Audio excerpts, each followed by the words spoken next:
memang niat dari awal. Pertama niat, kedua cari ilmunya gitu. Nggak bisa bisnis itu bisnis aja gitu kan, ada ilmunya gitu. Kalau kita mau fokus ke produksi berarti kita belajar produksi. Nanti kalau sudah produksi kita juga belajar marketing gitu kan ya. Baru nanti konsisten. Konsisten itu penting karena jatuh bangunnya dalam bisnis itu pasti kita hadapi. Pedih-pedihnya gitu ya, pahitnya gitu ya, gagal-gagalnya gitu ya. Jadi kalau ditanya, Mbak, jatuh bangunnya gimana? Ya udah berdarah-darah gitu ya. Udah berdarah-darah sampai sini pun selesai nggak perjuangan? Enggak gitu. Jalannya masih panjang. Buat ini nih dikembangin lagi, buat ini nih masih jauh lebih bisa di upscale lagi gitu ya.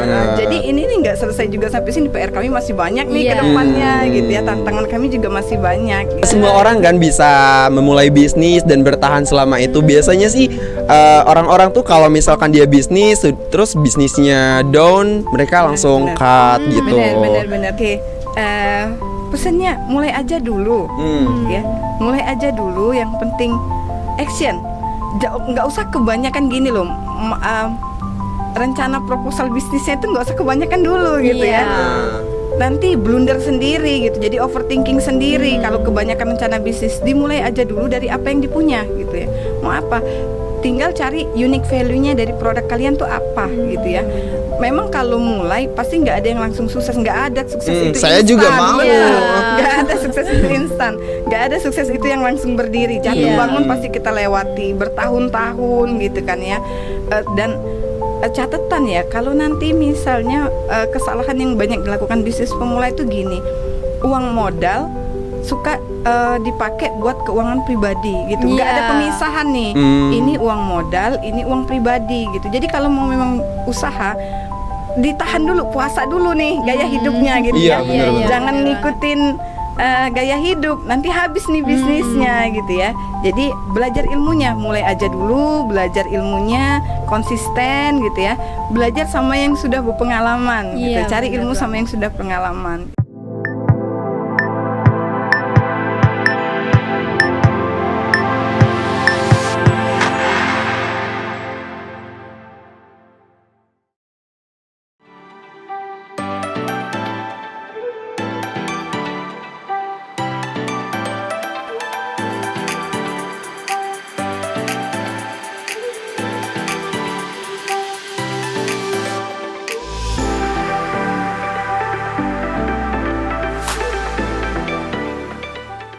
Assalamualaikum warahmatullahi wabarakatuh. Waalaikumsalam warahmatullahi wabarakatuh. Nah, jadi di sini kita kedatangan lagi. Nah, pagi semuanya. Jadi di sini hari ini kita ada kegiatan ya. Kegiatan ini salah satu bagian dari tugas kami, podcast jurnalisme audio dengan dosen pengampu Ibu Bianca Virgiana MIKOM. Tapi sebelum kita mulai, kita perkenalan dulu dong. Boleh, Perkenalkan, Mbak. saya Haikal dan rekan saya. Saya Rahma Laili. Nah, jadi kita di sini mau bahas tentang oleh-oleh ya, Mbak ya. Iya, bener banget nih, Kak. Nah, siapa sih yang nggak tahu oleh-oleh? Pastinya di setiap daerah itu ada yang namanya oleh-oleh ya, maupun itu barang ataupun makanan. Nah, hari ini kita ngundang salah satu brand owners dari oleh-oleh khas Ogan. Halo, Mbak. Halo, apa kabar? Baik. Boleh Mbak perkenalkan dulu dirinya sama penonton. Oke, halo, assalamualaikum. Bersama saya Efri nih dari oleh-oleh Ayah Ugan. Kalau tahu Ayah Ugan itu pasti ingatnya Batu Raja, Ayah Ugan, ikan seluang crispy. Nah Mbak, saya lihat ya tadi kan ini banyak banget ya makanan-makanan yang Mbak bawa ya, sampel-sampelnya. Ini kira-kira yang gongnya yang mana nih Mbak? Saya penasaran banget ini. Iya. Jadi kalau core produk kami, produk inti kami itu adalah ikan seluang crispy. Nah, ini produk intinya. Jadi kalau oleh-oleh Batu Raja itu yang khusus di kami, produk intinya ikan seluang. Nah, ini adalah aneka olahan ikan seluang nih yang ada di pusat oleh-oleh kami gitu. Jadi dari ikan seluang crispy, ada yang varian pedas, original. Ini juga kita buat dalam bentuk kerupuk spesialis Bantat. Ada juga dalam bentuk sambal nih. Ini ikan seluang kita sambal. Ini yang bentuk toples, dan terakhir ada produk inovasi terbaru kita yaitu pempek crispy tapi dari ikan seluang. Dari kemas. Oh, jadi ini didominasi sama ikan seluang ya? Iya, benar. Memang dari awal berdiri kami mengambil ikan seluang sebagai ciri khas nih, karena ini kan ciri khas Ogan tuh apa? Ikan seluang. Iya, bener banget. Bener. Soalnya saya kecil dulu tuh kan sering ya main di sawah terus nyedok-nyedok pakai itu isinya seluang semua. Di sungai itu ya, di Sungai Ogan. Ya, jadi kalau ingat Batu Raja, ingat Sungai Ogan, itu ikan seluang crispy, sultannya ikan Ogan lah gitu ya. Nah, makanya kita ambil ikan seluang ini sebagai oleh-oleh khas dari Batu Raja gitu. Tunggu dulu Mbak, jangan disepil semua nih. Siap. Jadi buat teman-teman sekalian yang mau order ataupun mau beli salah satu oleh-oleh khas Ogan, boleh langsung ke Instagram Mbaknya ya. Ya, boleh. Boleh Mbak, di-spill Instagramnya Siap. Mbak. Semua media sosial kita pakai nama Ayah Ugan nih. Jadi Facebooknya juga Ayah Ugan, media sosial Instagramnya juga Ayah Ugan. Nanti kalau untuk Shopee-nya kita pakai oleh-oleh Oku. Jadi Follow ya. kata kuncinya Ayah Ugan guys. Ayah Ugan aja gitu. Nah guys, kita kembali ke pertanyaan ya Mbak ya. Boleh. Siap. Soalnya kan mungkin dibalik semua produk ini ada titis keringat atau perjuangan yang cukup ya, cukup pastinya, berat. iya. Gimana sih Mbak awal mula Mbak ngebangun bisnis ini, visi misinya? Gitu. Iya. Jadi dulu itu awal mulanya kami tuh nggak langsung jual produk gitu ya. Memang awalnya pengen mulai bisnis gitu. Tapi kan kita lihat kita nih punya apa nih gitu ya, mau mulai bisnis, nggak boleh konyol gitu ya. Jangan sampai kita nggak punya tapi kita mau bisnis yang kita istilahnya nggak sanggup, jadi harus pinjam modal di awal segala macam, enggak. Jadi kita mulai dulu dari bisnis yang kira-kira bisa kita jalanin nih dengan apa adanya. Jadi awalnya dulu reseller kami ambil produk di Palembang dulu waktu itu pempek crispy yang kering. Jadi pempek keriting tapi dibuat kering gitu ya, kayak tekwan kering gitu. Terus kami ambil juga produk waktu itu tulang belida. Tulang belida waktu dulu kan tulang belida itu ikan belida belum dilarang ya. Kalau sekarang kan sudah ada pelarangan penangkapan ikan belida. Nah, jadi kami ambil itu, kami reseller dulu nih. Jadi kan nggak harus pakai modal, kita sudah bisa pakai bisnis, jalan bisnis. Terus sampai itu jalan kan belajar nih marketing gitu ya, penjualan. Nah, dari situ kita tuh berpikir, seandainya nih dari Batu Raja nih oleh-olehnya apa sih bisa dibuat gitu ya? Apa kalau orang ke Batu Raja itu apa sih yang dicari gitu ya? Pempek pempek itu Palembang loh sebenarnya gitu kan ya. Atau misalnya kerupuk itu Oki atau Palembang, Kempang gitu ya. Terus Batu Raja apa gitu? Oku apa itu? Survei dicari apa nih sumber daya alam yang memang banyak di Oku dan sebenarnya itu bisa kita manfaatkan dengan cost yang murah gitu ya, harga yang murah.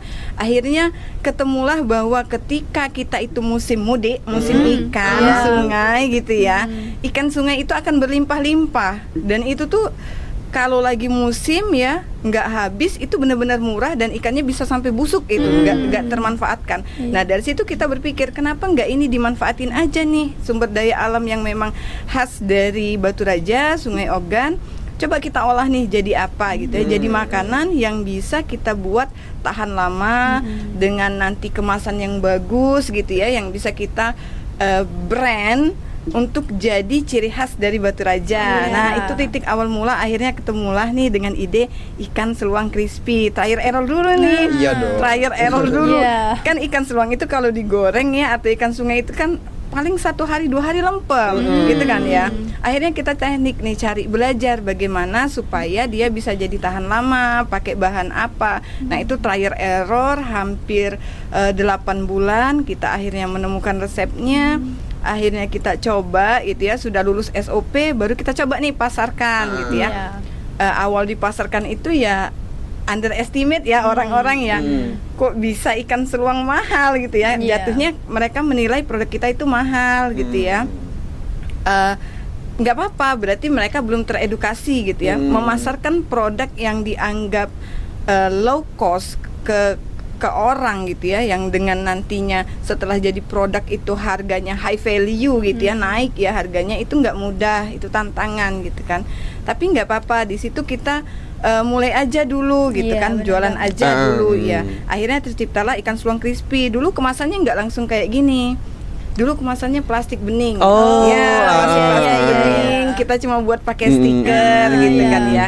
Itu pun terkadang masih, kalau ketemu ikan seluang yang ukurannya agak besar, dia masih agak nggak garing gitu ya. Jadi kan masih ada PR-PR yang harus diselesaikan.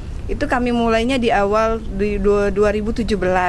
Di situ terus aja trial error sampai akhirnya seluang crispy ini bisa bertahan nih sampai sekarang dengan mengalami metamorfosa sedemikian rupa gitu ya. Hebat banget sih Mbak. Nggak semua orang kan bisa memulai bisnis dan bertahan selama itu. Biasanya sih orang-orang tuh kalau misalkan dia bisnis terus bisnisnya down, mereka langsung cut gitu. Benar. Itulah kita butuh memang niat dari awal. Pertama niat, kedua cari ilmunya gitu. Nggak bisa bisnis itu bisnis aja gitu kan. Ada ilmunya gitu. Kalau kita mau fokus ke produksi, berarti kita belajar produksi. Nanti kalau sudah produksi, kita juga belajar marketing gitu kan ya. Baru nanti konsisten. Konsisten itu penting karena jatuh bangunnya dalam bisnis itu pasti kita hadapi. Pedih-pedihnya gitu ya, pahitnya gitu ya, gagal-gagalnya gitu ya.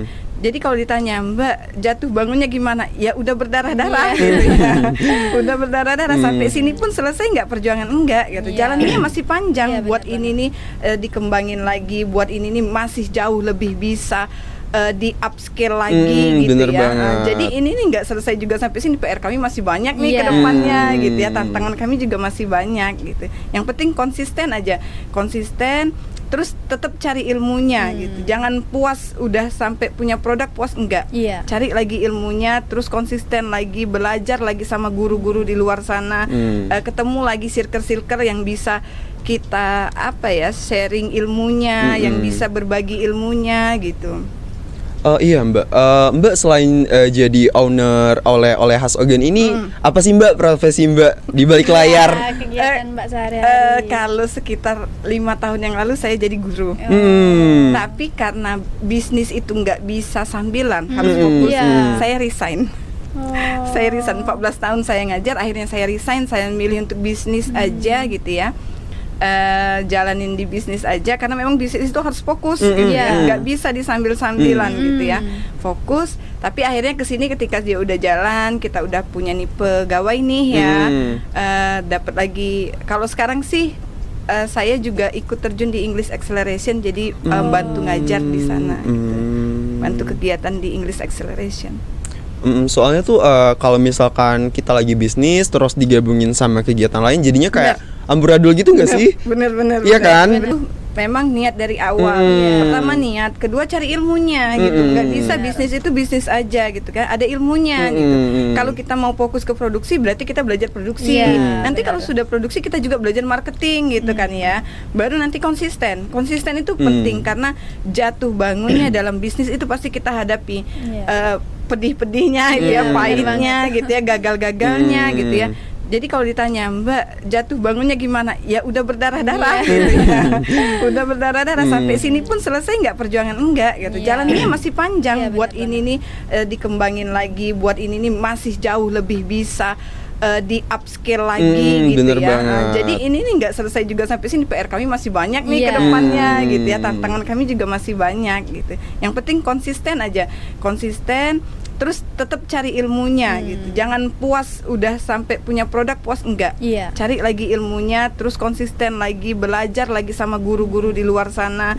Ketemu lagi circle-circle yang bisa kita sharing ilmunya, yang bisa berbagi ilmunya gitu. Bener. Soalnya orang tuh beranggapan kalau misalkan bisnis tuh ya udah cari uang aja. Iya benar. Biasanya kan bisnis itu money oriented ya, orientasinya uang. Sebenarnya nggak ke situ. Bisnis itu besar loh, besar dalam artian gini, ada banyak PR yang harus dilakukan ketika kita mau terjun ke bisnis gitu ya. Dari saya bilang tadi konsisten, dari ilmu harus terus belajar, inovasi gitu kan. Itu tuh nggak bisa stop gitu ya. Cari circle yang bisa mendukung kita itu tuh nggak bisa kita nafikan gitu, bahwa bisnis itu nggak sesimpel ini gitu. Iya. Ternyata masuk dunia bisnis itu ruwet gitu ya. Belum mentalnya juga harus siap gitu ya menghadapi dunia bisnis gitu. Jadi ya banyak lika-likunya juga ternyata dunia bisnis gitu. Nggak kalah dengan profesi-profesi lain gitu. Ribetnya maksudnya ya. Gini nih Mbak, Mm-mm. kira-kira ada mentor atau target yang membentuk cara pikir bisnis Mbak tuh nggak? Ya, dari awal kan saya bilang tadi kalau mau terjun ke bisnis nggak bisa, sudah tekad nih. Iya. Kita mau bisnis nih nggak bisa asal-asalan gitu kan ya. benar Bisnis banget. harus pakai ilmu supaya dia bisa bertahan gitu. Nah, mentor itu ada dong pasti kan. Pasti. Kalau mentor pribadi saya bilang tadi Mr. Angga tadi itu mentor pribadi, Iya. itu mentor. Beliau kebetulan dari bisnis juga, beliau juga punya bisnis, punya corporate gitu ya. Itu mentor. Jadi di situ tuh memang kita digembleng dari awal digembleng gitu ya. Bahwa kalau mau bisnis legalitas harus bagus, legalitas harus lengkap gitu ya. Bahwa kalau mau bisnis punya pembukuan yang jelas gini. Bahwa kalau mau bisnis berarti punya standar SOP nih. Entah itu jadwal produksi, entah itu resep-resepnya gitu ya. Jadi semuanya itu harus terencana dari awal, itu sudah dididik, memang sudah dilatih gitu ya. Jadi ketika kita berjalan makin kesininya, kita tuh sudah tahu kita nih harus kemana, goalsnya apa, jangka pendeknya apa, jangka panjangnya apa gitu ya. Kita mau capai kemana gitu. Jadi kita tuh punya arah, enggak ya bisnis yang penting dapat uang, enggak. Iya. Nanti kalau dapat cost itu mau di save buat apa, berapa persen keuntungan, berapa persen tabungan nanti yang dibuat investasi Iya, lagi benar. gitu ya. Nah itu coach yang di real life Iya. gitu ya, yang di media sosial itu banyak. Iya, pasti. Kalau awal dulu yang kami jadi contoh itu Budi Filsa. Jadi beliau itu terkenal dengan produk Kampung Timur. Sama seperti kita, mereka mengembangkan waktu itu kayak kepiting-kepiting kecil yang di sana itu nggak berharga. Jadi datang beliau itu dibuat jadi kayak inilah sebenarnya sama Iya, crispy. iya. Kalau pernah lihat Kampung Iya, Timur pernah. ya, produk Kampung Iya. Timur. Nah, beliau sampai akhirnya buat buku. Nah, jadi buku-buku yang seperti itu dibeli, dicari. Kalau ditanya lagi mentor-mentornya, ya kita keluarin dana loh untuk bisa belajar dengan mentor-mentor. Kan banyak nih online sekarang. Ya belajar sama mentor-mentor itu gitu ya. Jadi kalau misalnya branding ke Zulkifli gitu ya, Coach Zulkifli. Jadi setiap mentor itu biasanya punya ilmu khususnya gitu ya, punya spesialisnya. Ya belajar, kita mau branding berarti cari nih coach branding siapa gitu ya. Kita mau belajar misalnya kalau dulu Dewa LK Prayoga ya, penjualan atau Makmuri penjualan. Ya cari coach itu, belajar, bayar gitu ya. Jadi kami juga masih belajar, gak belajar, kami juga bayar gitu ya. Terus gimana soal termasuk resep-resep ini ya, kita cari ini kursus-kursus online, bayar gitu. Iya. Nah, karena memang ilmu itu kan mahal, jadi wajar dong kalau kita juga mengeluarkan uang untuk cari ilmu. Iya, Nah itu tuh benar sama banget. dengan investasi kalau di dalam bisnis ya. Jadi investasi kita salah satunya adalah dengan belajar, cari guru, bayar, belajar gitu. Gimana nih Mbak? Ini kira-kira cara Mbak nemuin target pasar yang pas buat usaha Mbak Oke. saat ini? Iya, nemuin target pasar ya itu kan gampang-gampang mudah ya gitu ya. Satu yang kita harus pahami bahwa kita itu harus berpikir bahwa nggak bisa satu produk kita ini diterima di semua kalangan gitu Iya, ya. benar. Jadi ketika kita ditolak misalnya dibilang produknya mahal, nggak apa-apa, mungkin dia bukan target market kita gitu loh. Jadi nggak usah baperan. Maka saya bilang tadi, terjun ke dunia bisnis itu mentalnya benar-benar harus disiapkan Iya, gitu ya. benar banget. benar banget. Nggak boleh baperan gitu ya. Jadi kita tuh nanti ketemu nih, kan kita mau bisnis oleh-oleh, nggak bisa dong sasaran kita adalah orang-orang yang di dalam Batu Raja mungkin ya, yang cuma nggak keluar kemana-mana. Berarti sasaran kita kemana? Instansi-instansi yang butuh oleh-oleh nih buat tamu-tamu mereka, atau wisatawan yang datang nih ke Batu Raja, atau misalnya orang yang mau pulang nih mudik ke Batu Raja nih gitu ya. Iya. Nanti mau pulang ke daerahnya lagi butuh oleh-oleh nih, bawa khas Batu Raja, makanan. Itu kan target market kita. Jadi ketika kita tahu bahwa kita ini mau nyemplungnya kemana nih bisnis ini, ke oleh-oleh, berarti nanti secara tidak langsung kita tuh menemukan target market kita harus kemana gitu. Jadi nggak usah berpikir bahwa satu produk ini diterima di semua kalangan gitu Iya. ya. Enggak dong. Iya, nggak bisa dong gitu kan ya. Jadi kalau misalnya ada kalangan yang menganggap itu mahal lah, memang kami segmentasinya ke oleh-oleh gitu ya, karena ada packagingnya gitu. Kan cuma seluang nih mahal, seluang goreng aja mahal, ya nggak apa-apa digoreng aja sendiri gitu Iya, ya. bener banget. Seluang kami kan beda gitu ya, kami juga pakai packaging gitu, buatnya juga pakai ilmu, nggak apa-apa Iya. gitu ya. Jadi segmentasi itu akan kita temukan ketika kita tahu arah kita nih bisnisnya mau kemana gitu. Benar banget. Jadi ketemu nih nanti segmentasi pasarnya. Atau misal gini, orang yang di rantauan nih, yang kangen nih, pengen makan seluang, mau belinya kemana Iya. gitu ya. Ah. Ya udah pesen aja di Shopee gitu kan ya. Benar banget. Kan ini juga tahan nih sampai 3-4 bulan tahan gitu ya. Atau misalnya yang ketika ke Batu Raja, kemana sih cari seluang ketika nggak ada musimnya gitu. Iya, benar Kan banget. ini Iya. musim-musiman ya. Benar banget. Kami ada gitu, kami ada terus sepanjang waktu gitu. Nah, Iya. walaupun ikannya nggak musim gitu. Oh bentar Mbak, saya penasaran banget kan dari tadi kata Mbak kalau seluang yang agak gede tuh agak susah ya dibikin Iya. crispy gitu. Nah Iya, itu iya. gimana tuh Mbak? Terus ini kalau misalkan ikan seluang tuh udah lagi nggak musim, Kosong. gimana? Ya, jadi kan itu PR nih, itu Mm-mm. PR. Iya. Kalau ketika dia ukurannya sudah di luar standar, itu kalau masih kita bisa akali biasanya pakai 2 kali sistem penggorengan Oh. gitu. Tapi kalau emang sudah ada yang over nih ukurannya, gak usah dipakai. Berarti itu bukan standar kita Iya. gitu kan. Kan jadi memang kita punya standar ukuran nih. Sama seperti ini. Kalau kecil kita buat jadi sambal nih, Oh, iya. gitu. Karena kenapa kalau dibuat jadi seluang crispy dia hancur.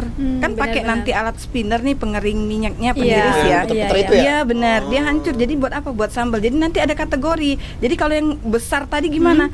Kan dagingnya bisa kita giling, kita buat jadi kerupuk. Oh iya, Gitu. benar Oh iya, banget. pernah ada salah satu dosen tuh selalu bilang gini, katanya kalau kalian mau bangun bisnis, kalian harus pintar cari inovasi, harus pintar Iya. cari peluang. Nah kebetulan tadi Mbak bilang gitu, oh ini yang dimaksud dengan inovasi. Benar. Nggak ada kata gagal sih sebenarnya Iya. di bisnis itu. Ketika kita ketemu tantangan, itu tuh sebenarnya PR buat kita gimana sih tantangan ini jadi solusi gitu. Iya. Ketemu nih seluang besar, ya nggak bisa nih dibuat seluang crispy gitu kan ya. Berpikirlah bahwa ini pasti bisa kita manfaatkan. Iya, benar. Benar. Ternyata kan kalau yang besar dagingnya banyak, dibuat aja jadi kerupuk gitu. Iya. Kalau yang kekecilan ya kita buat aja jadi sambal gitu Iya. kan. Jadi kan semuanya itu bisa kita manfaatkan gitu. Terkadang tantangan itu justru menjadi push buat kita gitu ya untuk berpikir bahwa ini bisa jadi solusi gitu. Nah, saya penasaran banget ya di balik. Mau jawab yang tadi dulu dong. Oh iya belum ya. Yang tadi dulu dong. Gimana kalau misalnya seluangnya nggak musim? Iya. Seperti yang kita tahu ya, seluang ini kan ikan yang bukan budidaya, Iya. liar ya, hidup di alam liar. Dan untuk diketahui bahwa populasi ikan seluang itu dari awal dulu mengalami penurunan sampai sekarang gitu ya. Jadi memang jumlahnya itu terbatas dan itu musim-musiman. Dan kita bisa nebak memang misalnya seperti ini, kalau air sungainya lagi banyak, lagi banjir, seluangnya pasti dikit gitu kan. Masalahnya sekarang kan kita nggak bisa nebak nih musim hujan, musim Iya. panas. Oh iya bener sih. Nggak ada atur gitu kan ya. Terus gimana nih solusinya? Itu PR. Nah, itulah yang kami cari, gimana nih solusinya. Caranya ketika seluangnya ada, kita kan ambilnya nggak harus dari pedagang di pasar, kita Iya. ambil dari tengkulaknya langsung nih. Ambil semua ketika seluang itu ada. Terus di apa? Sudah disiangin tuh, dibersihin ikannya ya. Kita frozen aja, nggak apa-apa. Jadi ikannya kita bisa simpan dalam bentuk frozen. Itu investasi kita. Jadi kita harus punya peti es, chillbox gitu ya. Di ikannya dirapihin per 1 kilo 1 kilo, Iya. disusun rapi-rapi, beku, udah aman gitu. Jadi kapan benar-benar. kita mau buat, kita tinggal cairkan, dah jadi dibuat. Jadi itu salah satu solusi untuk mengakali ketika kita ketemu sumber daya yang memang tidak bisa kita kontrol Iya. gitu. Nah, saya penasaran banget ya sama sosok Mbak Evri yang sepertinya sangat tangguh ini dalam menghadapi badai Insya Allah, insya dalam Allah. berbisnis ya. Alhamdulillah. Ada nggak sih mindset yang ditanamkan dari awal bisnis gini? Iya, mindsetnya itu gini. Sebenarnya kalau dibilang tangguh, itu alhamdulillah Allah semua yang kasih kemudahan gitu ya. Support family itu dukungannya pasti gitu ya. Support sistem kita yang utama itu family kita, yang penting mendukung nih gitu ya. Baru nanti kitanya juga mental kita kuat gitu. Jadi gini, mindset kalau kami sih ya, motivasi utama ketika berbisnis nih gini. Selain memang ini mau mengenalkan produk gitu ya, kita juga nggak munafik nih, kita cari uang dari sini Iya, juga ya, iya. dapat penghasilan. Tapi kita tuh ingin gini, kita tuh ingin berbagi lewat bisnis. Dengan bisnis, jalan kita untuk berbagi itu sepertinya lebih besar, dalam artian nggak hanya berbagi uang ya, berbagi ilmu, berbagi Iya, benar, pengalaman benar seperti banget. ini gitu ya, berbagi produk gitu ya. Jadi bagi kami bisnis itu berbagi. Iya, gitu. Jadi benar. ketika kita memang dari awal sudah meyakin bahwa kita ini mau berbagi loh gitu ya. Jadi apapun tantangannya dilewatin aja gitu kan. Karena kita memang niatnya mau berbagi aja deh gitu. Pernah nggak sih Mbak ngerasa kayak bisnisnya lagi down terus pengen nyerah? Ya apa? Apa? Sering. Apa yang Mbak tanemin tuh? Atau yang paling berkesan deh, Benar-benar gitu. sering gitu kan. Tapi kan gini, saya bilang tadi balik lagi dari motivasi awal Iya. kan. Memang kita mau bisnis ini kan supaya kita itu bertumbuh nih, kita nantinya bisa berbagi nih, kita punya mimpi besar di sini. Jadi ketika kita down, balikin ke mimpi kita lagi tadi gitu loh. Iya. Pernah nggak dipaksa down oleh situasi? Sering gitu ya. Terakhir malahan yang kena banjir kemarin. Oh iya. benar banget. 2 kali. Jadi itu memang udah pindah nih tokonya. Tapi rumah produksinya masih balik di rumah lama. Jadi ada bukan beberapa ya, alat-alat utama kami yang kebanjiran tuh habis. Down kan, dipaksa jatuh lagi kan Iya. akhirnya. Tapi bisa nggak kita berdiri dari situ? Bisa gitu. Nah, yang penting motivasi kita aja gitu. Allah pengen kasih kita cobaan itu kan supaya kuat. Iya, bener banget. Iya. banget. Terus kalau kita meratapi, emang selesai gitu kan? Enggak Iya, juga iya. gitu. Berlarut-larut dalam Bener. kesedihan gitu ya. Nangis wajar gitu ya, Iya. emosi wajar, sedih wajar. Tapi terus kalau nggak ada solusi mau ngapain gitu Iya. kan? Sudah sejauh ini loh kita berjalannya, masa kita mau mundur lagi Oh gitu iya, kan bener ya? banget. Iya, jadi ketika jatuh ingat lagi aja, udah sejauh ini kita melangkah, ngapain lagi jatuh mundur lagi gitu kan? Iya. Melangkah aja terus gitu ya. Bener banget. Selama Allah with me is everything is okay Iya, gitu aja, iya, nggak apa-apa iya. gitu.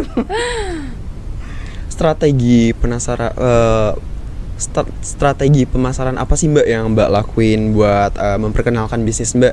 Ya, kalau dulu sih mouth to mouth ya itu efektif sekali. Jadi manfaatin aja, pelanggan yang datang harus puas nih gitu ya dengan pelayanan, dengan produk kita. Iya. Nanti promosi secara mouth to mouth dari mulut ke mulut itu tuh benar-benar efektif itu. Kalau sekarang kan sudah banyak nih media sosial sudah Iya, banyak iya. gitu ya. Kerjasama sih sama instansi gitu aja.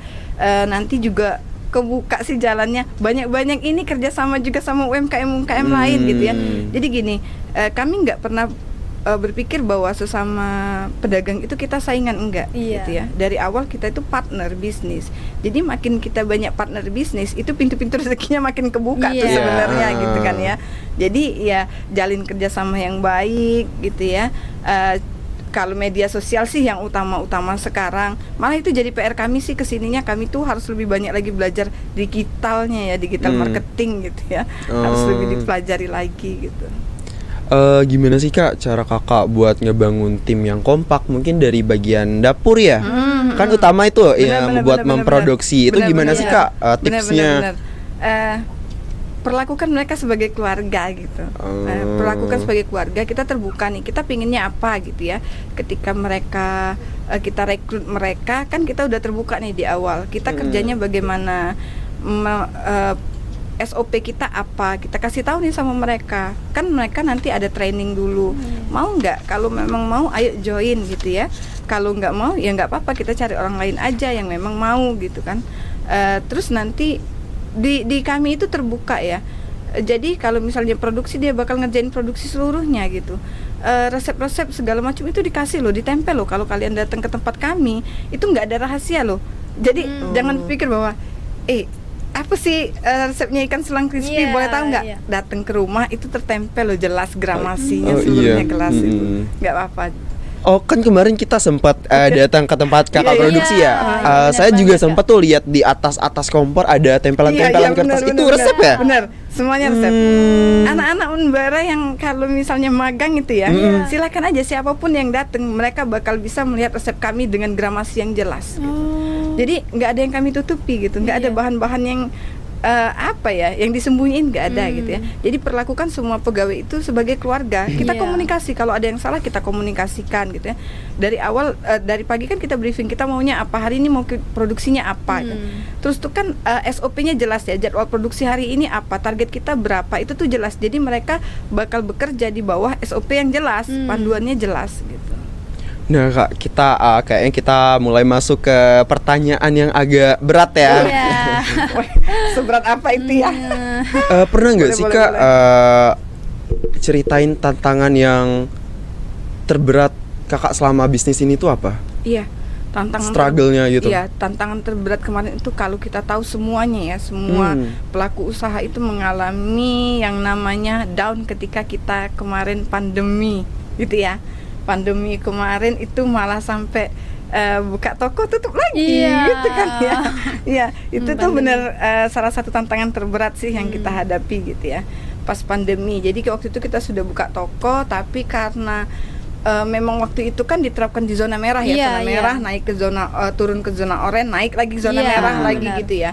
Jadi kami itu dapat himbauan bahwa karena kami toko oleh-oleh itu banyak dari luar kota berdatangan. Nah, itu benar-benar dianjurkan untuk tutup dulu deh gitu ya. Ya dapat benar surat Iya, himbauannya ditutup dulu gitu ya. Nggak boleh nih gitu ya beroperasi. Akhirnya tutup nih, pulang ke rumah. 2 bulan tuh sudah turun di zona orange, buka lagi, naik lagi nih ke zona merah, tutup lagi gitu kan, sampai akhirnya ya udah kita tinggalin aja walaupun masih ada sisa sewa ruko waktu itu, akhirnya bukanya dari rumah aja. Nah dari sekarang bangkit lagi, coba lagi gitu. Itu yang terberat. Jadi kalau itu sudah terlewati, insya Allah yang lainnya bisa dijalani sih. Iya bener sih. Mbak Rahma, Ya. ada yang mau ditanyain juga nggak? Ini nih Mbak, jadi mau tanya, kira-kira peran pemerintah Mbak itu gimana Mbak? Apakah daerah Batu Raja itu bukan Paham. daerah wisata? Paham.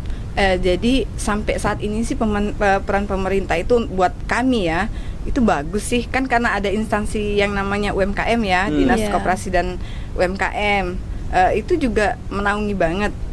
Mereka tuh memberikan fasilitas nih pada Iya. kami para UKM, entah itu melalui pelatihan gitu ya, melalui sarana prasarana gitu. Mereka iya. juga memfasilitasi kalau ada pameran-pameran produk kami dibawa gitu ya. Bagus sih, sampai sekarang dukungan peran pemerintah itu bagus. Iya. Kami juga kebetulan di bawah binaan Dinas Perikanan. Iya. Karena kami fokus pada olahan ikan ya, terutama iya. gabus. Makanya ketika core produk kami ikan seluang crispy, kami punya secondary produk itu olahan ikan gabus. Nah, jadi dari Dinas Perikanan juga bagus nih sarana prasarana, peninjauan, kunjungan yang rutin itu bagus juga sih. Sampai saat ini sih peran-peran pemerintah instansi-instansi itu bagus untuk UMKM. Tinggal kita pelaku usahanya aja Iya. mau nggak ngikutin aturan gitu Iya, ya. benar. Termasuk juga terakhir kan kami didatangi sama BPOM ya. Mereka itu rutin juga melakukan kunjungan, cek ya keamanan pangan segala macam itu. Iya. Jadi sebenarnya pemerintah itu sudah memberi fasilitas yang bagus sih, memfasilitasinya. Tinggal kita pelaku usaha mengikuti aturan gitu ya, menjaga produk, kualitas gitu, legalitasnya dilengkapi, itu aja gitu. Kalau bahas soal wisata tadi ya, Iya. memang Batu Raja ini kan bukan tempat wisata sebenarnya. Makanya untuk usaha oleh-oleh itu nggak maksimal sih Iya. sebenarnya Iya, ya. benar banget. Kenapa? Karena rata-rata tempat usaha itu kan akan berkembang ketika ada tempat wisata di situ yang dimajukan Iya, gitu ya. benar. Tapi gini aja sih, mau apa? Kita cuma berharapnya, kita berdoa dan mensupport pemerintah bahwa ada program kerja di pemerintah itu yang fokus untuk mengembangkan tempat-tempat budaya yang ada di Oku, tempat-tempat Iya. wisata gitu ya. Kayak di Danau Ranau itu kan ada Danau Ranau, ada festival Danau Ranau Iya. yang akhirnya kan di situ secara tidak langsung para pelaku UMKM di bidang oleh-oleh atau makanan-makanan, craft, kerajinan gitu ya. Iya. Itu kan ikut berkembang. Nah, kita berharapnya nanti Oku ke depannya seperti itu gitu ya. Semoga tersemogakan ya. Nah, tapi ada kabar baiknya juga. Habis Lebaran ini di bulan 6 itu Menteri Kebudayaan Fadly Zon itu bakal terjun loh ke Gua Harimau. Iya, dia bakal meresmikan Gua Harimau itu. Nah, kita berharap ini nih titik-titik awal nih gitu ya. Nah, iya. supaya kalau nanti tempat wisatanya juga berkembang kan kita bisa punya tempat nih di sana juga. Jadi di mana ada tempat wisata, di situ juga ada tempat oleh-oleh. Iya, benar gitu. banget, Mbak. Iya. Nah, Mbak, kalau dari segi keuntungan kira-kira berapa persen tuh, Mbak? 30% kami ambil keuntungan. 30%. Kenapa diangkat 30%? Supaya kami tetap bisa berbagi ke reseller gitu Iya. ya. Jadi mau reseller kita kasih 20%, kita masih punya 10%-nya benar. gitu. Jadi perhitungan untuk keuntungan itu 30%. Nah, Mbak, boleh nggak sih nanti kami cicip-cicip Boleh, dulu? boleh. Kalau Saya udah di- dibawa harus dimakan gitu ya. Oke, siap. Ada berapa varian yang dijual di outletnya Ayah Oga? Ya, kan kami itu nggak sebenarnya sekedar info, kami nggak menjual produk kami sendiri, tapi kami kerjasama dengan UMKM yang ada di Batu Raja. Kalau produk UMKM lain itu ada sekitar lebih kurang 26 sampai 27 produk gitu ya. Sedangkan produk kami sendiri ada lebih kurang 22 produk. Oh. Iya, jadi kita nggak membangun maju sendiri. Prinsip kita, ayo kalau kita maju kita mau maju sama-sama Iya, nih gitu ya. benar. Kita Belajar rangkul nih bareng-bareng. UMKM lain. Iya benar. Kan ada beberapa kendala yang dihadapi UMKM yang pemula ya, yang mau baru merintis produk. Apa kendalanya? Kalau nggak ada PIRT, biasanya mereka tuh nggak bisa masuk ke toko kayak minimarket gitu ya, Iya. atau tempat pusat oleh-oleh lain gitu. Tapi di kami perbolehkan itu, nggak apa-apa selagi dia dalam proses membuat PIRT itu. Jadi kita tuh sambil sharing, nggak apa-apa produkmu baru, ayo kami ajarin gitu ya. Kalau cetak stikernya nanti di mana, kita kasih tahu nih tempatnya gitu, yang beli kemasan di mana, ngurus PIRT itu seperti apa, bagaimana. Itu justru jadi mitra kami. Makanya kami bilang tadi, bisnis adalah berbagi sebenarnya. Itu tuh Iya. peluangnya ke situ. Gitu. Nah, buat teman-teman ada yang mau nanya lagi nggak? Boleh. Produk unggulan Pak selain seluang tadi? Iya, produk unggulan kan core produknya emang kita seluang. Iya. Tapi kan kita paham bahwa seluang ini, saya bilang tadi kan, jumlahnya bakal menurun. Kita sudah bisa baca bahwa mungkin 10 tahun kemudian jangan-jangan punah nih ikan Iya, seluang. benar banget. Terus kalau punah mau gimana? Iya. Makanya kita punya secondary product gitu ya. Oh. Kita punya produk turunan dari ikan gabus. Turunan ikan gabus. Kita juga punya produk dari udang sungai crispy. Udang sungai itu juga musiman kan, tapi ketika musim ya olah aja gitu, ambil gitu.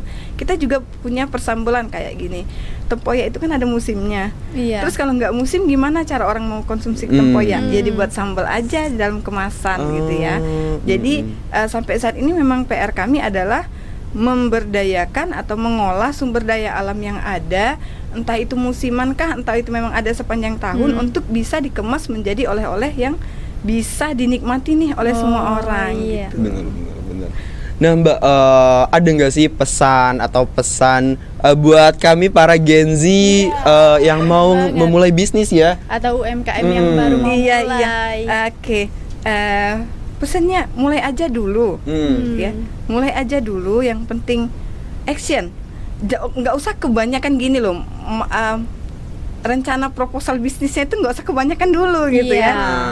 Nanti blunder sendiri gitu, jadi overthinking sendiri. Kalau kebanyakan rencana bisnis, dimulai aja dulu dari apa yang dipunya gitu ya. Mau apa? Tinggal cari unique value-nya dari produk kalian tuh apa gitu ya. Memang kalau mulai pasti nggak ada yang langsung sukses, nggak ada sukses itu Saya instan. juga mau. Nggak ada sukses itu instan, nggak ada sukses itu yang langsung berdiri. Jatuh Iya. bangun pasti kita lewati bertahun-tahun gitu kan ya. Dan catatan ya, kalau nanti misalnya kesalahan yang banyak dilakukan bisnis pemula itu gini, uang modal suka dipakai buat keuangan pribadi gitu, nggak ada Iya. pemisahan nih. Ini uang modal, ini uang pribadi gitu. Jadi kalau mau memang usaha, ditahan dulu, puasa dulu nih gaya hidupnya gitu Iya, ya. benar-benar. Jangan benar ngikutin gaya hidup, nanti habis nih bisnisnya gitu ya. Jadi belajar ilmunya, mulai aja dulu, belajar ilmunya konsisten gitu ya. Belajar sama yang sudah berpengalaman gitu. Iya, Cari benar ilmu sama banget. yang sudah pengalaman gitu. Kuatin mentalnya aja. Iya. Nah, Mbak, kita udah di ujung pengacara, Oke. udah di ujung acara. Nggak kerasa ya. Iya. Nah, saya Haikal gimana? sama rekan Iya, saya. Rahmat. Iya. Terima kasih Mbak udah menyempatkan waktu untuk hadir di podcast Universitas Batu Raja. Iya, kami juga terima kasih sudah diundang. Semoga podcast ini bisa jadi inspirasi ya. Iya, Kami titip semoga. pesan nih buat Nggak apa-apa Oke, Mbak, iya. kita sapa temen-temen di Iya, iya, sini kita Mbak. Iya. Jadi gini, kami UMKM Ayah Ugan itu ya terbuka sekali untuk bekerja sama dengan seluruh UMKM yang ada. Mau kalian pemula kek, mau kalian sudah yang bisnis besar, kami justru mau belajar. Ayo kita berpartner, kita maju sama-sama. UMKM Oku maju, UMKM berjaya gitu buat kita semua. Boleh Ya. tangannya dulu guys. Nah, buat temen-temen sekalian yang udah stay tune dari tadi, di tayangan kita ini jangan lupa like, Komen comment. dan subscribe. See you guys.